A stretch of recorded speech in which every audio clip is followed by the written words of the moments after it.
Shalom bien-aimés dans le Seigneur, nous vous bénissons, merci de nous accepter. Nous continuons à travailler sur la haine, mais aujourd'hui, je voudrais faire un résumé sur les 3 messages que j'ai déjà donnés sur la haine et parler sur les voies ou les canaux, les raisons de la haine et beaucoup plus parler aussi sur les conséquences de la haine. Alors, je voudrais que nous puissions lire encore une fois de plus les textes que nous avons déjà lus. Nous sommes en Genèse chapitre 27, le verset 41.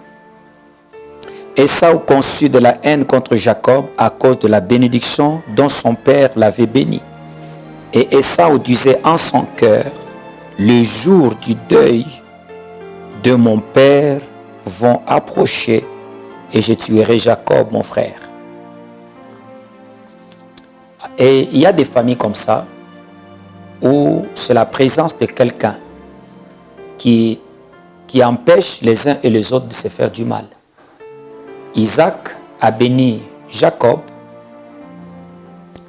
et cette bénédiction, Ésaü en avait besoin puisqu'il lui avait été dit qu'il aille chercher du gibier, qu'il puisse l'apporter, que son père puisse manger afin de le bénir. Mais lorsqu'il arrive, par destin de Dieu, bien sûr, il trouve que Jacob a déjà été béni et que Isaac a déjà mangé le repas qui lui avait été présenté. Et son frère Ésaü, son grand frère, ils étaient jumeaux, a conçu de la haine. Il a dit, quand mon père mourra, je tuerai Jacob. Le papa est en quelque sorte une couverture.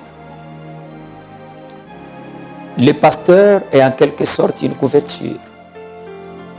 Lorsque dans une famille, lorsque dans une église, il y a 2 gens qui ont de la haine les uns envers les autres et qui n'ont pas le moyen d'exécuter les contenus de leur haine à cause de la présence du papa ou du pasteur, si cette haine n'est pas brisée par la parole de Dieu, si les uns et les autres ne renoncent pas à ces objectifs de la haine, à la mort de papa, à la mort du pasteur, dans beaucoup d'églises, les gens se sont fait mal. On a vu dans beaucoup d'églises, à la mort du leader, les conflits qui étaient entre les fils, ça s'est révélé. Donc, c'est les preuves que les gens étaient ensemble parce que les leaders étaient là, ont été révélées. Et on a vu également dans des familles biologiques où les gens sont dans la famille, ils sont attachés à la famille et ils sont soumis à l'autorité de la famille puisque le papa est encore en vie et que peut-être il a des moyens. Et on a vu également des familles biologiques, une fois les papas morts, on a vu des conflits, on a vu des divisions. On a vu les gens qui ont géré ensemble le bien de la famille en présence de leur papa commencer à se diviser et à se partager chacun selon sa part. Ce sont des preuves qui révèlent que ces gens, tout en étant ensemble, n'étaient pas unis par l'amour. Ce sont des preuves qui montrent que ces gens, tout en servant dans une même église, tout en servant sous un leader, un pasteur, mais ces gens ne s'aimaient pas. Peut-être que toi qui me suis, tu connais aussi une église comme ça. Quand le pasteur est mort, les fils se sont divisés pas mal. Tu connais une famille biologique comme ça, quand le papa est mort, la famille s'est divisée et que chacun a pris sa part. Généralement, ces familles et ces églises sont ces familles et ces églises où nous trouvons des gens, des enfants, qui ont de la haine les uns envers les autres. C'est comme ça que Ésaü avait conçu de la haine. Il a dit, le jour qu'Isaac mourra, puisqu'Isaac était une couverture. Isaac l'empêchait de commettre le mal. Il évitait en quelque sorte une malédiction. Mais au moins, il a projeté le meurtre plus tard, après la mort de son père. Je veux dire à quelqu'un bien-aimé, quelqu'un qui a de la haine peut manquer l'opportunité, peut manquer l'occasion de réaliser sa haine. Et il y a des gens qui ramènent à plus tard, qui ramènent dans les années futures la vengeance. C'est comme ça que Ésaü avait conçu le meurtre, mais il a ramené cela à plus tard. Je voudrais aller directement en proposant une solution à un Ésaü. Tu es là, mon frère. Tu es dans une famille, tu es dans une église où tu collabores avec les gens seulement par principe puisque votre père est encore en vie. Mais en réalité, vous n'êtes pas ensemble. Vos cœurs ne sont pas ensemble, votre esprit n'est pas ensemble. Je voudrais te demander, ramener à plus tard les éléments de la vengeance, c'est se détruire soi-même. C'est ne pas comprendre la volonté de Dieu. Je voudrais que tu renonces, si tu as de la haine dans ton cœur, que tu renonces à cela. Ne dis pas le jour que mon père mourra, le jour que le pasteur mourra, je ferai ceci ou je ferai cela. Alors nous voyons ici Jacob qui est parti chez son oncle. Là encore, c'est un environnement difficile. Son propre oncle, le sang de sa mère, n'était pas pour son épanouissement. Il a beaucoup travaillé. 14 ans pour avoir des mariages, pour avoir la dot. 6 ans pour avoir un support de bénédiction, mais avec un salaire réduit 10 fois. Et la Bible souligne clairement, puisque Ésaü c'était dans les cœurs, quand la haine déborde, elle se manifeste maintenant à l'extérieur. Il y a des gens, quand la haine déborde, ça finit par influencer leur extérieur, même par l'extérieur, par leurs paroles, par leurs attitudes. Tu peux découvrir que cet homme, cette femme, ne m'aime pas. C'est pour cela que dans la vie, il ne faut pas toujours être distrait. Il faut bien examiner les paroles et les attitudes des gens qui vivent avec vous. C'est très, très, très important. Quand tu vis avec les gens, dans une famille, dans la société, à l'église, c'est vrai, tu ne peux pas voir les cœurs, il faut que le Saint-Esprit t'aide, mais, j'insiste, il faut faire attention, il faut examiner les paroles, les attitudes et les comportements des gens avec qui tu sers ensemble dans une même église ou les gens avec qui tu es dans la famille. Lorsqu'il arrive là, la Bible dit, il a bien vu le visage des enfants de son oncle qui était mécontent. Laban lui-même n'aimait pas Jacob. Il avait de la haine. Heureusement pour Jacob, Dieu était avec lui. Dieu l'a soutenu. Dieu l'a béni. C'est vrai, bien-aimé. Chaque fois que Dieu te bénira, chaque fois que tu auras du succès, oui, la haine peut s'élever. Mais si c'est Dieu qui te demande de rester dans cet environnement, reste dans cet environnement et sois souple. Plus tard, Dieu a demandé à Jacob de quitter. Il faut toujours être sensible. Dans la vie, j'ai toujours dit, la division, c'est ce que je trouve comme mauvaise. Mais la séparation dans la vie, elle est permise. Quand vous savez, vous avez connaissance dans un environnement, quelque part, qu'on ne vous aime pas, et vous avez des preuves, des comportements, des attitudes et des paroles contre vous, il faut quitter cet environnement. Il faut te séparer de certaines personnes. C'est très, très, très important. C'est la parole de Dieu. Quand Dieu a vu que le moment était en train de devenir trop dur, trop difficile pour Joseph et pour, je m'excuse, Jacob, à la naissance de Joseph, Dieu lui a demandé de quitter. Maintenant, en quittant, en rentrant, Ésaü, informé que Jacob est en train de venir, il a armé les gens, il a demandé du secours de plus de 400 personnes pour aller attaquer son frère. Une haine qui a duré pendant 20 ans. Il y a des gens qui ont de la haine. Une haine qui peut durer pendant des années. Il y a des gens qui n'oublient jamais le mal qu'on les a fait. Si tu es Ésaü, je voudrais te dire, bien-aimé, c'est possible que tu oublies, que tu tournes le dos à ce qui a attiré la haine et la vengeance dans ton cœur. Lorsqu'on se rencontre, vous voyez que Jacob a eu peur. Quand vous lisez Genèse chapitre 32, Jacob a eu très peur puisqu'il ne voulait pas mourir. Il ne voulait pas voir ses femmes et ses enfants mourir. Il ne voulait pas perdre les bétails. Mais puisqu'il a prié, Dieu lui a accordé la grâce.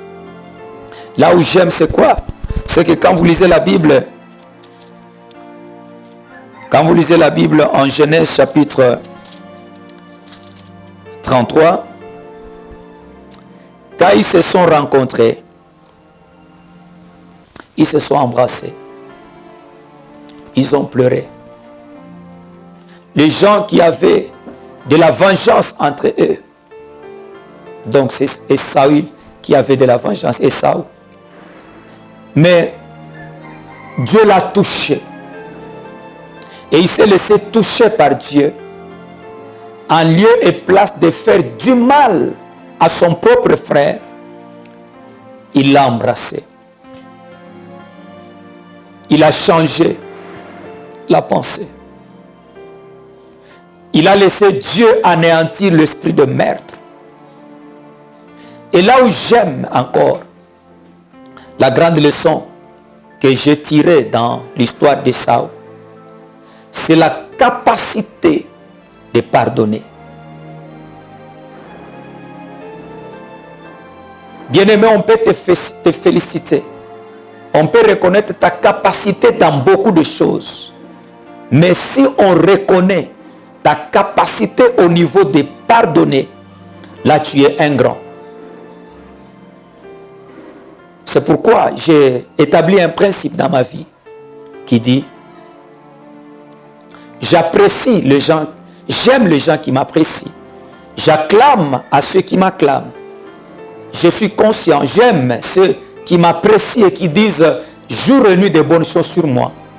Mais j'admire les gens qui me pardonnent. J'admire les gens qui me supportent. Puisqu'il n'y a pas que des qualités que nous présentons. Nous présentons également des faiblesses. Et quand quelqu'un a cette capacité de me pardonner, ça j'admire beaucoup. Puisque les gens qui pardonnent ne sont pas nombreux dans ce monde. Je vois Étienne dans la Bible. À quel moment la grandeur d'Étienne a été constatée? Ce n'est pas quand il prêchait. À quel moment la grandeur d'Étienne a été constatée? Ce n'est pas quand il faisait des miracles. Ce n'est pas quand il décortiquait les Écritures. La grandeur d'Étienne a été constatée quand il pouvait prier et dire à Dieu: pardonne-leur, car ils ne savent pas ce qu'ils font. On est en train de les lapider. Là, ce ne sont pas les gens qui sont en train de lui dire Amen. Là, ce sont les meurtriers. Les gens qui sont en train de grincer le dent. Qui sont en train de les tuer comme on tue un serpent. Ils pouvaient demander la mort pour eux. Ils pouvaient invoquer le feu comme Élisée l'avait fait. En maudissant les enfants qui lui disaient chauve, chauve, monte. Mais il a dit pardonne-leur. C'est à ce niveau que je vois la grandeur d'Étienne. Nous sommes remplis du Saint-Esprit lorsque nous adorons. Remplis du Saint-Esprit lorsque nous chantons. Lorsque nous sommes en retraite. Mais je vois dans la Bible Étienne rempli du Saint-Esprit dans un environnement où on est en train de les lapider. Je vois les gens qui l'entourent en train de graisser le dent. Mais lui a le regard fixé au ciel. Il est rempli du Saint-Esprit. Et il est en train de déclarer ce qu'il voit. Je vois le ciel ouvert. Je vois Jésus debout. à la droite de Dieu. Ce qu'il voyait était de loin supérieur à ce qu'il subissait. Frères et sœurs, c'est comme ça qu'il a manifesté la grandeur. Je vois Jésus à Golgotha, en train de prier et de dire à Dieu, pardonne-leur, car ils ne savent pas ce qu'ils font. C'est là que je vois encore la grandeur de cet homme.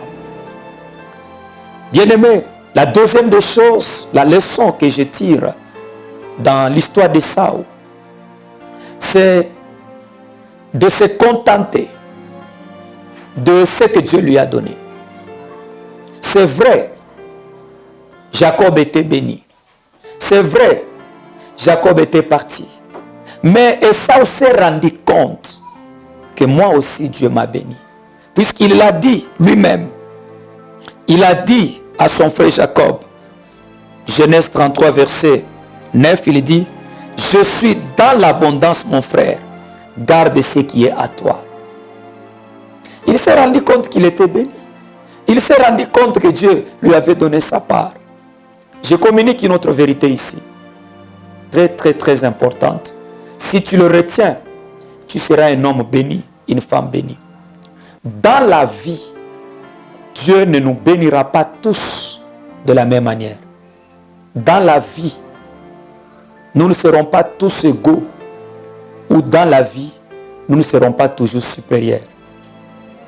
Dans la vie, il y a des gens jusqu'à notre mort qui seront soit égaux à nous, soit qui seront supérieurs. Regardez les Shadrach, Meshach, Abednego. Dieu ne les a pas bénis au même rang. Les Shadrach n'ont jamais occupé les postes que Daniel avait occupés. Ils ont accepté ça jusqu'à leur fin. Il y a des gens qui seront élevés, qui seront supérieurs. C'est leur destin, c'est leur bénédiction. Lorsqu'on se contente de ce qu'on a reçu de Dieu et qu'on peut bien le gérer, qu'on peut vivre dans la paix avec ça, c'est fini, on est béni et on peut mieux vivre sans complexe. Sans complexe. Et toi aussi, que Dieu a élevé, ou qu'il pourra élever au-dessus des autres, ce n'est que le destin. Ce n'est pas un moyen de dominer. Ce n'est pas un moyen de mépriser les autres. Daniel n'avait jamais rompu les relations avec les Shadrach, Meshach, Abednego, parce qu'il était proche du roi. Il a compris que c'était la volonté de Dieu. Il a compris que c'était pour l'œuvre de Dieu qu'il était là. Mais les amitiés avec les gens de sa tribu, avec les gens de sa nation, ses amis, les gens avec qui il priait, la relation est restée intacte. Si Dieu t'élève au-dessus des autres, au-dessus de tes amis, au-dessus de frères et sœurs avec qui tu pries, c'est sa volonté. Et tout ça, c'est encore pour le servir. Ces gens se sont séparés. Jacob et Ésaü, ils se sont séparés plus tard parce que Ésaü a vu que en se mettant ensemble, Dieu les avait encore beaucoup bénis. Frères et sœurs, écoutez, lorsqu'on est ensemble, la bénédiction sera toujours plus grande. Lorsqu'on est ensemble, une famille divisée, une église divisée, une relation divisée ne sera jamais forte et puissante. La bénédiction, elle est toujours limitée quand les gens se divisent.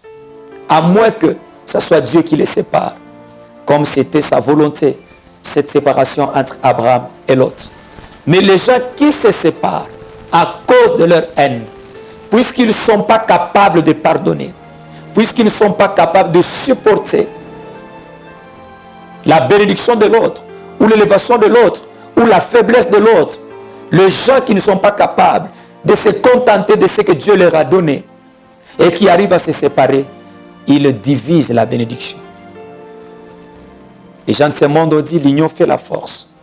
Quand on est ensemble, la bénédiction elle est grande. Bien-aimés, je vois dans la même Bible, nous sommes en Genèse chapitre 4. Nous voyons ici, quand vous lisez du 1er au 5e, même au 8e verset, vous trouvez là-bas l'histoire de Caïn et d'Abel. Les deux enfants de nos pères dans la foi, dans le Seigneur. Le premier homme que Dieu a créé, Adam. La première maman, Ève. Mais lorsque ces deux enfants, au bout d'un certain temps, après le travail, veulent dire merci à Dieu, veulent l'adorer, et qu'ils se retirent dans un champ, loin de vue ou de regard de leurs parents. Et chacun a bâti l'autel, ils ont offert. La Bible dit, Dieu a agréé Abel, il a agréé son offrande, il n'a pas agréé Caïn, il n'a pas agréé son offrande. La haine a commencé dans le cœur de Caïn. Ici, je voudrais dire à quelqu'un, quand les choses ne marchent pas, au lieu de regretter, au lieu de soupçonner ceux pour qui ça marche, il faut chercher à connaître pourquoi on n'a pas été agréé, pourquoi ça n'a pas marché. Il est toujours important de réfléchir sur l'échec avant de pleurer, avant de se plaindre. Même quand on pleure, mais si on peut pleurer dans la réflexion pour chercher à connaître le pourquoi de l'échec, je crois que beaucoup de gens auraient des solutions, trouveraient des solutions pour avancer et continuer. Caïn, au lieu de se demander pourquoi Dieu ne m'a pas agréé, pourquoi Dieu n'a pas agréé mon offrande, mais il a placé de la haine, il a laissé la haine entrer dans son cœur et pour lui, il fallait tuer son frère. Quel était le mal d'Abel dans la vie de Caïn pour qu'il ne soit pas agréé? Vous savez, la haine n'a pas toujours comme support un mal que quelqu'un a subi. Je ne vois pas un mal que Abel a fait à Caïn pour justifier cela. Le meurtre de Caïn vis-à-vis de son frère n'est pas à justifier. Qu'est-ce que Abel avait fait à Caïn pour que Caïn le tue? Puisque celui qui a grillé, c'est Dieu. Bien-aimé, pourquoi les gens se mettent à tuer les autres? Pourquoi les gens se mettent à envier les autres, à jalouser les autres, à les bloquer, pendant que c'est Dieu qui bénit? Au ciel, il y a un Dieu. Pourquoi les gens ne cherchent pas à connaître la volonté de Dieu? Mais ils font du mal à ceux qui réussissent. Et les gens qui réussissent, beaucoup subissent les mauvais sorts. Beaucoup subissent des combats pour n'avoir pas fait du mal. Je venais de dire l'histoire d'Étienne, l'histoire de Jésus. Qu'est-ce que Jésus a fait de mal? Qu'est-ce qu'Étienne a fait de mal pour mériter cette mort cruelle et méchante? Qu'est-ce que Abel a fait de mal pour mériter, pour que son sang soit versé de cette manière? Par quel motif Caïn pouvait-il justifier son acte? Bien-aimé dans le Seigneur, par quel acte tu peux justifier tous les comportements malsains, tous les comportements de haine, tous les comportements destructifs que tu poses? Par quel acte? Quand bien même il y a des mauvaises choses qu'on t'a fait, et c'est pour autant que tu dois tuer, que tu dois détruire, que tu dois empêcher quelqu'un d'avancer, quelqu'un de vivre et de continuer à plaire à Dieu? Bien-aimé dans le Seigneur, voici une ou deux leçons que je tire dans cette histoire. C'est que dans la vie, le problème, ce n'est pas le prochain. Le problème, c'est nous-mêmes. Mettre sur le dos des autres tout ce que nous vivons comme problème est une erreur. Il y a 2 ans, Dieu m'a appris ceci, que dans tout ce qui m'arrive, que je voie ma responsabilité. C'est comme ça que depuis un moment, tout ce qui arrive dans la vie, dans la société, la première des choses, avant que je me plaigne, je cherche à connaître quelle est ma responsabilité. Qu'est-ce que je fais? Qu'est-ce que je dis? Quelle est ma part? Quelle est la porte que moi j'ai ouverte pour que ceci ou cela puisse m'arriver? Et lorsque je découvre ma part, je ferme la porte, j'arrange cela, je suis tranquille. Le problème n'était pas Abel. Le problème, bien-aimé, peut ne pas être les gens que tu cites, les gens que tu pointes. Tu es le problème. Tu peux être le problème. Toi-même, tu peux être le problème. Et lorsque tu es le problème, tu dois chercher à arranger le problème avec Dieu. La haine ne te servira à rien là où tu dois arranger ta vie avec Dieu. Lorsque tu es à l'université, tu es en train de combattre un étudiant qui fait beaucoup de pourcentage. Lorsque tu es à l'église, en train d'avoir de la haine envers un frère qui prêche bien. Non, ça ne te servira à rien. Les œuvres de la haine ne te serviront à rien. Le problème c'est toi. Travaille-toi. Cherche à découvrir tes faiblesses. Cherche à découvrir où tu as ouvert la porte. Cherche à découvrir qu'est-ce qui fait que tu n'as pas réussi, tu n'as pas été agréé. Vous savez, on ne pourra jamais découvrir sa faute aussi longtemps que ses yeux n'aient pas tourné vers soi-même. Tu ne peux pas voir ce que tu ne regardes pas. C'est en regardant que tu verras. Je ne peux pas voir derrière ma crâne, puisque je ne regarde pas derrière. Et je ne sais pas ce qu'il y a derrière moi. Mais au moins je peux voir. Il y a 2 caméras en face de moi. Et il y a des caméramans. Il y a une porte. Il y a des choses qui sont devant moi que je vois. Pourquoi? Puisque je regarde dans ces directions. Je ne peux pas voir dans la direction où je ne regarde pas. Alors aussi longtemps que ton regard est ailleurs, tu ne verras pas ce qui cause ton échec. Tu ne verras pas ce qui est à la base de tes difficultés. La deuxième des choses, comme leçon, avant l'exécution d'une haine, il y a toujours une parole de Dieu. Il y a toujours une opportunité. Dieu est tellement amour qu'il ne permet pas à tout le monde de commettre le péché. Une sœur m'a dit ceci.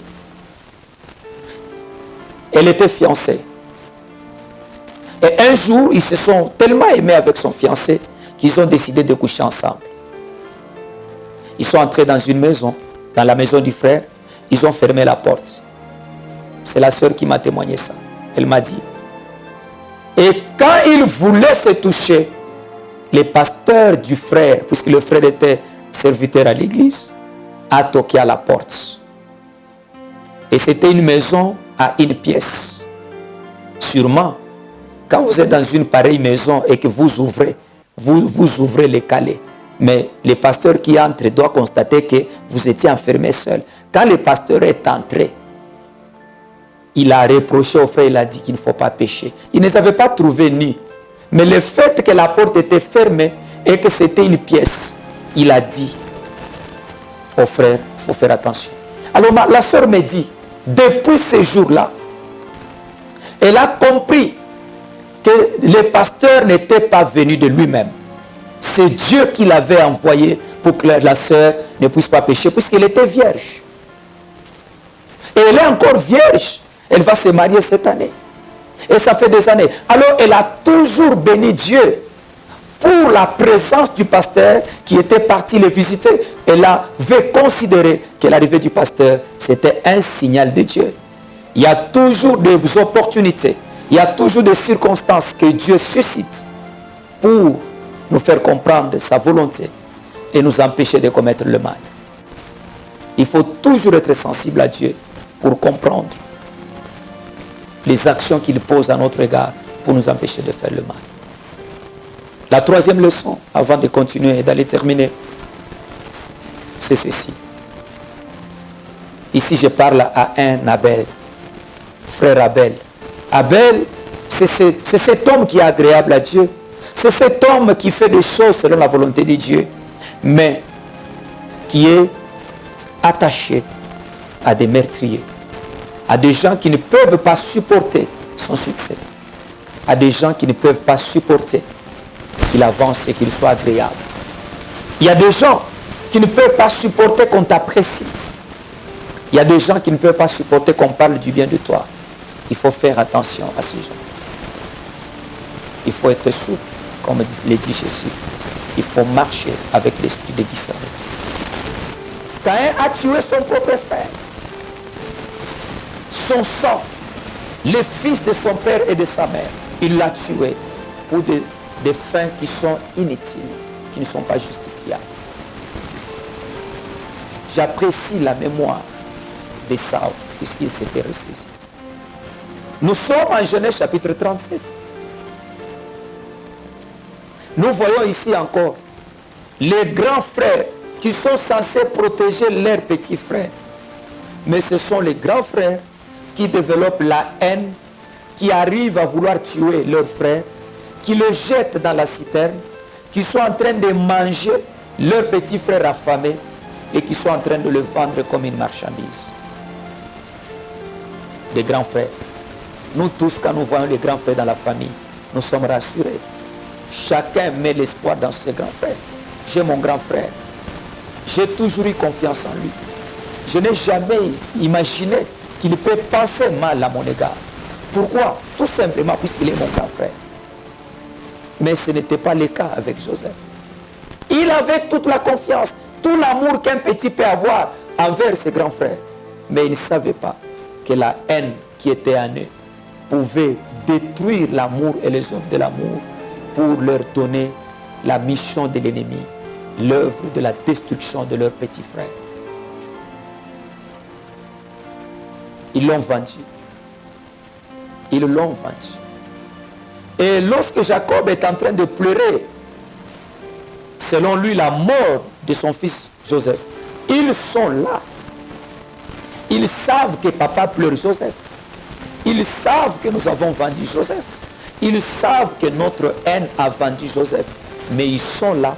Ils laissent les deuils exister pendant beaucoup de jours. Ils laissent leur père s'attrister. Si c'était à notre époque où nous parlons de tensions à tout moment, je crois qu'ils devaient piquer une tension. Mais ils sont là. Peut-être, ils pouvaient même pleurer aussi. Parce qu'ils pouvaient pleurer. Les deuils étaient là. Ils pouvaient pleurer. Mais pour eux, c'était un faux deuil. L'apparence de gens peut tromper. La tristesse de gens peut tromper. Les gens peuvent sembler avoir de la compassion à ton égard, mais en réalité, ils sont complices. Ils ont vendu leur propre frère. Écoutez, bien-aimés, ils l'ont vendu. Vous connaissez l'histoire de Joseph. Voici les leçons que je tire dans cette histoire. Quand vous n'avez pas la capacité, quand vous n'avez pas un cœur, vous pouvez faire l'infaisable. Vous pouvez faire l'infaisable. C'est comme ça. Ce qui est arrivé à Joseph, ce qui est arrivé à Joseph, c'est avec ses grands frères. Ce qui est arrivé à Caïn, Caïn a tué son frère. Ce qui est arrivé à Jacob, c'est son frère. Mais ce qui arrive encore ici, ce sont les grands frères qui vendent leurs petits frères et qui sont en train de pleurer alors qu'ils connaissent la vérité. Ils ont ouvert la voie de la souffrance à leurs frères. Joseph, qui a souffert. Qui a souffert. Frères et sœurs, quand un homme n'a pas le cœur, il peut faire l'infaisable. C'est pourquoi vous trouvez dans certaines familles, il y a l'inceste. Ça, c'est manquer un cœur. Comment quelqu'un peut coucher avec sa sœur? Comment quelqu'un peut coucher avec son frère de sang? Comment quelqu'un peut coucher avec sa tante? Il y a tellement de femmes et tellement d'hommes dans ce monde. Mais lorsqu'on arrive à coucher avec sa soeur, avec sa tante, avec son oncle, c'est manquer le cœur. Et quand quelqu'un n'a pas de cœur, il est serviteur de Satan, il peut faire l'infaisable. Il peut faire des choses contre nature. Mais heureusement que Dieu est avec Joseph. Écoutez, quand vous avez le cœur de Caïn, quand vous avez le cœur de Saül, que j'ai béni d'ailleurs en passant puisqu'il avait changé, quand vous avez le cœur de frère de Joseph, vous allez combattre Joseph, vous allez combattre votre propre bénédiction. Combattre Joseph, c'est combattre la vision de Dieu pour vous-même. Combattre Joseph, c'est combattre votre destinée. Combattre Joseph, c'est combattre votre bénédiction. Combattre Joseph, c'est combattre votre futur. Combattre Joseph, c'est refuser la bénédiction de Dieu. Et il y a des familles aujourd'hui qui souffrent, qui peinent. Il y a des parents aujourd'hui qui souffrent. Il y a des frères et sœurs qui souffrent aujourd'hui parce qu'ils ont détruit leur Joseph. Ils ont anéanti leur Joseph avec un cœur de haine, cœur rempli de jalousie, de critiques. Ils ont vendu par des critiques, ils ont vendu par des comportements insupportables les hommes étoiles de leur famille. Les hommes étoiles. L'homme que vous avez vendu, c'est lui qui devait vous aider. C'est lui qui avait le cœur de rassembler. Mais à cause de la haine, vous l'avez vendu par des critiques, dans la sorcellerie. Et aujourd'hui, vous souffrez. Heureusement pour le frère de Joseph, c'était la grâce de Dieu qui a protégé Joseph, qui l'a béni. Et ces gens se sont retrouvés, ils se sont rendus compte qu'ils vendaient et qu'ils faisaient souffrir l'homme de leur destin. C'est lui qui pouvait les aider, c'est lui qui pouvait les amener loin, c'est lui qui pouvait leur acheter des passeports, c'est lui qui pouvait leur donner des visas, c'est lui qui pouvait les installer, qu'ils soient aussi respectés comme des hommes. C'est celui-là qui le combattait. Il y a des familles comme ça, il y a des femmes et des hommes comme ça, des femmes qui méprisent Jephthé, qui chassent Jephthé, des femmes qui ne combattent dans la famille que les hommes intelligents, les femmes de la grâce. Si tu es cet homme-là, tu dois apprendre à changer. Parce que combattre Joseph, c'était combattre toi-même. C'est combattre la bénédiction sur ta vie. C'est combattre ton destin. Tu es en train de bâtir ta tombe.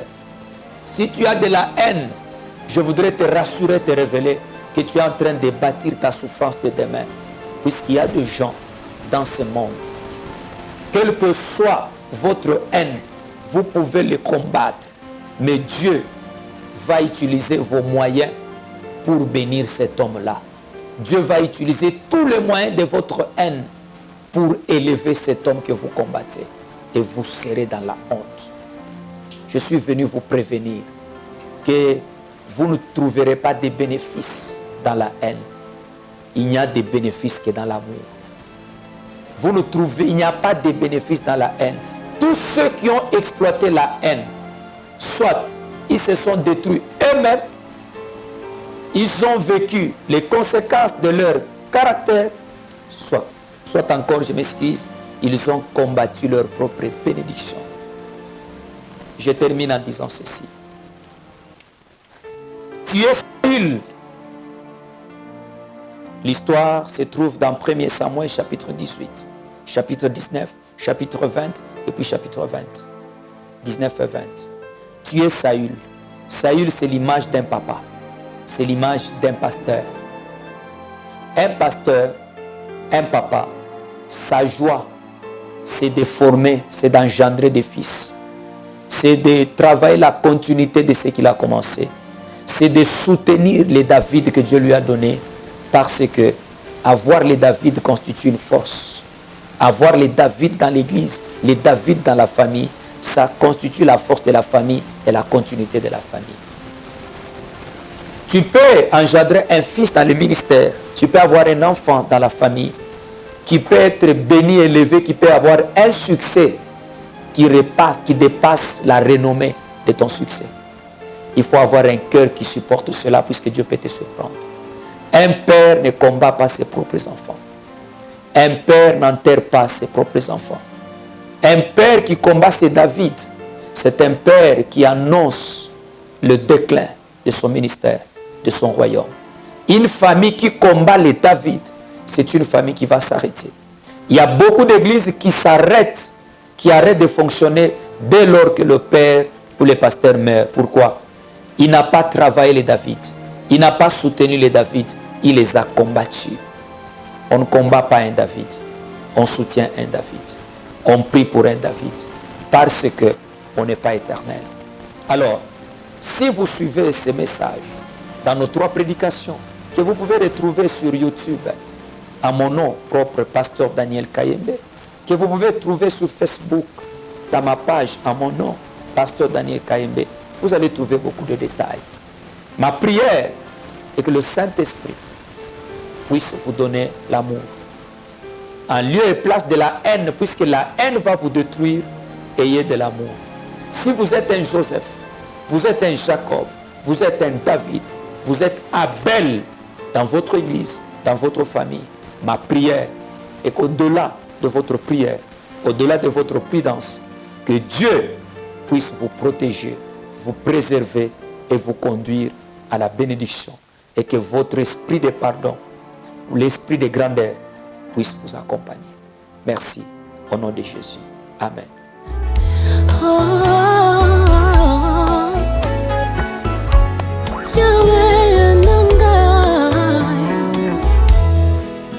Yozali poso yo esilaka te.